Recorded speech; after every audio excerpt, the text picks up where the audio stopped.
Today is the 9th. So in 20 days. 20 days you're going to be with Yeah. Do you think I'll last that long? Who knows? No? Who knows? I can go outside tomorrow. Uh-huh. Well, what do you think? I'm a tough cookie. I feel very humble. Uh-huh. I feel very privileged. Mm-hmm. I feel I've got so much to be thankful for to have reached this age and be able to appreciate all the children. It's absolutely true, yes. Which grandchildren was born now? Great, great. 5th generation. 5th generation. And I feel very content. I feel upset.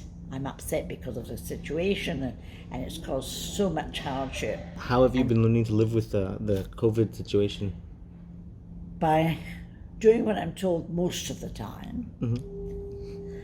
I had a wonderful relationship with my children, so I'm literally on the phone. I spend quite a lot. Usually I spend a lot of time on my own, which is not me. Not me by nature and not me by living here, but I feel I'm better off.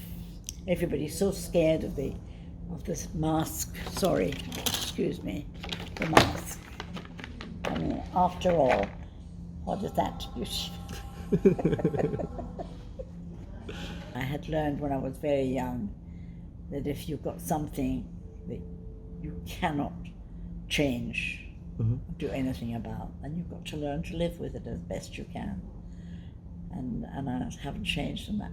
How do you feel that your party was cancelled? How do I feel? How do you feel about the fact that your party was cancelled? I don't know what they're going to do now. I know Perry's going to do an awful lot of work going back into my real history. Yeah? How would you want them to remember you? As they do.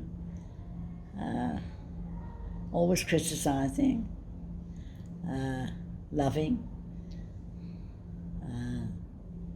helpful, sometimes good advice, sometimes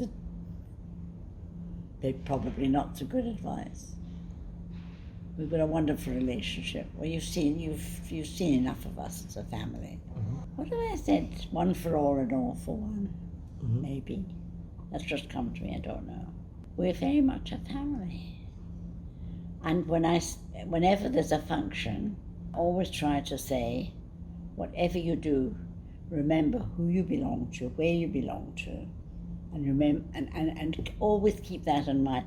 Even if you're only in touch once in a blue moon, okay, they live in a hotspot, but just remember that they're there. You never know when you come across them. What does it feel like right now to know that you're going to live for 100 years? I feel puzzled. I want to know why me, because it's not just the fact. And don't let me be corny.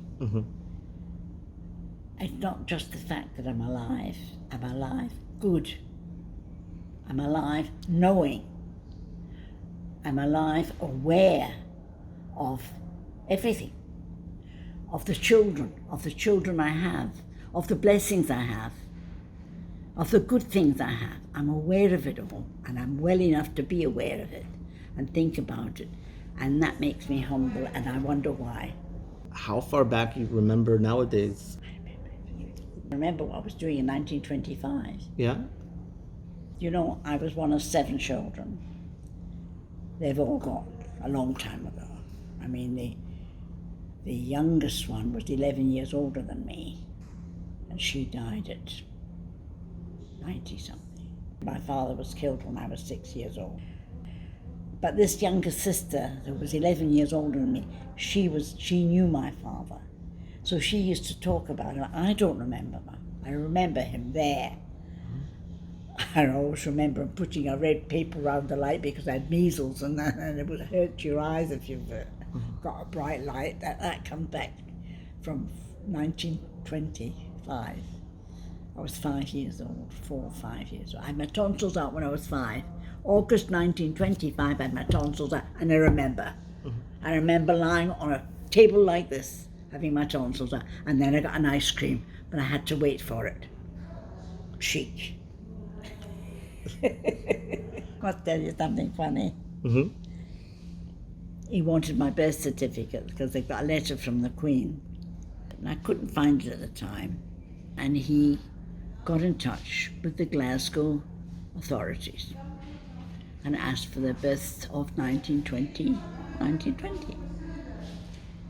Nobody of the name. Phyllis Sylvia Wolfe. Betty Wolfe, that's one sister. Mm-hmm. Sadie Wolfe, went through the whole family. They don't exist. So he comes back to the car and says, you don't exist. You were never born. You were never born. I said, just a minute, Perry. I said, but my father wasn't called Wolf. He had his Russian name, Zikovich.